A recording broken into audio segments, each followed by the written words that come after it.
beberapa waktu ini Pak, survei terhadap kepercayaan dari publik kepada Polri semakin baik. Ada 73,2% hasil surveinya Sobat Polri ini, dan itu terbukti dari beberapa kontribusi anggota kita ya Pak. Ada yang terlibat dalam event olahraga internasional, begitu. Kemudian juga bisa dikatakan kami berhasil untuk pengamanan event internasional. Tahun lalu ada G20 dan tahun ini ada KTT ASEAN.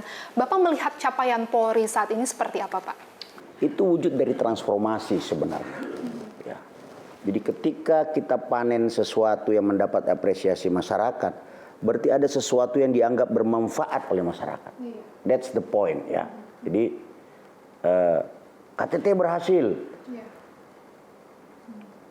G20 berhasil, menekan kejahatan berhasil, membantu bencana berhasil.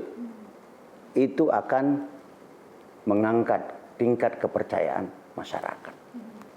Tapi sejatinya kalau kita mau ingin terus dekat dengan masyarakat, itu yang saya bilang tadi.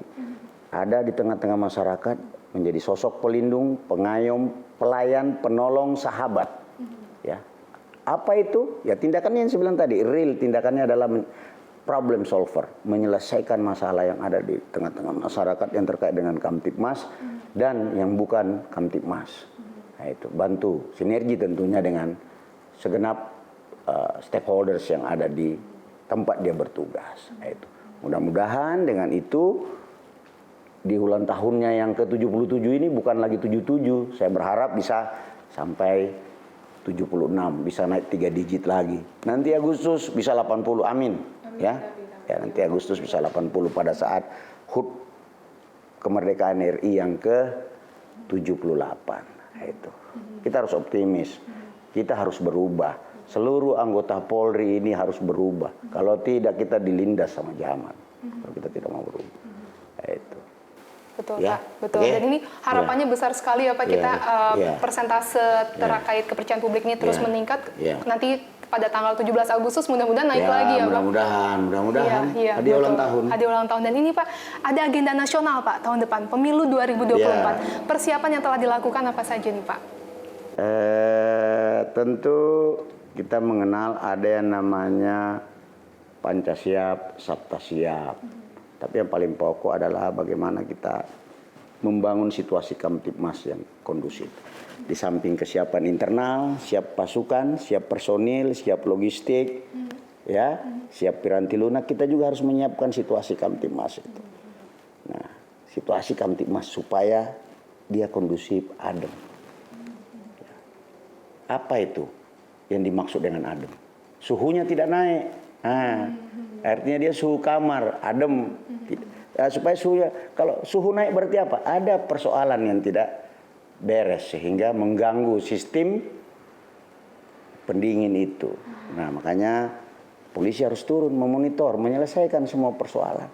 Ya, karena pemilu itu merupakan polarisasi yang dibenarkan. Karena orang memang terpecah, karena memang berbeda pilihan, tapi itu dibenarkan dalam sistem demokrasi.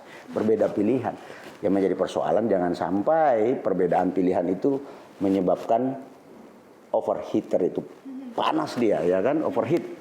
Jangan sampai panas. Nah, polisi harus melakukan pekerjaan-pekerjaan seperti yang saya bilang tadi. Nah, harus dia jeli melihat itu. Apa ini?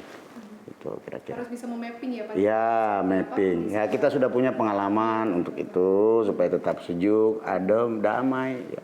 Rangkul masyarakat, ajak semua tokoh, berbeda pilihan boleh, tapi kita harus tetap berpikir jernih. Persatuan, jangan melakukan tindak pidana. Apa tindak pidana itu? Provokasi, hate speech, ya, hoax, iya, negatif campaign, black campaign, ya, kita kasih tahu. Jangan, apalagi sampai membuat masyarakat jadi ribut misalnya. Ya, itu yang kita nanti akan lakukan. Nah, dari sekarang kita belajar untuk itu. Nah, ini kemudian Bapak tadi kan sempat menyebutkan bahwa kita kalau bisa menghindari tadi agar temperaturnya tidak naik ya Pak. Pemeliharaan keamanan ketertiban masyarakat juga dilakukan tidak hanya secara langsung, melainkan juga di media sosial Pak. Nah, ini apakah sudah ada yang dilakukan? Karena kebebasan berpendapat juga kami lindungi begitu. Tapi apakah ada prosedur-prosedur yang harus diperhatikan oleh masyarakat apabila ingin menyampaikan pendapatnya di media sosial Pak? Oke. Ya, yang pertama tentu harus berpikir apakah yang disampaikan itu merupakan sebuah kebenaran. Itu ya. Yang kedua, jangan asal share informasi yang tidak jelas sumber dan isinya. Itu. Yang ketiga, jika Anda tidak yakin tentang berita itu benar atau sumbernya tidak benar, lebih bagus Anda jangan lanjutkan. Jadi jangan memproduksi, jangan meneruskan sesuatu yang Anda tidak yakini benar.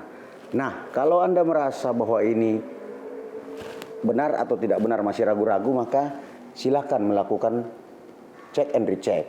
Di Kementerian Kominfo itu ada channel, ada website, ada kanal yang sudah disiapkan oleh Direktorat Jenderal Aptika kalau tidak salah itu, untuk mengecek apakah ini berita hoax atau ini berita yang mengandung kebenaran. Karena nanti akan diberi label juga, ya, kalau itu hoax akan diberi label merah. Ada, ya, jadi itu.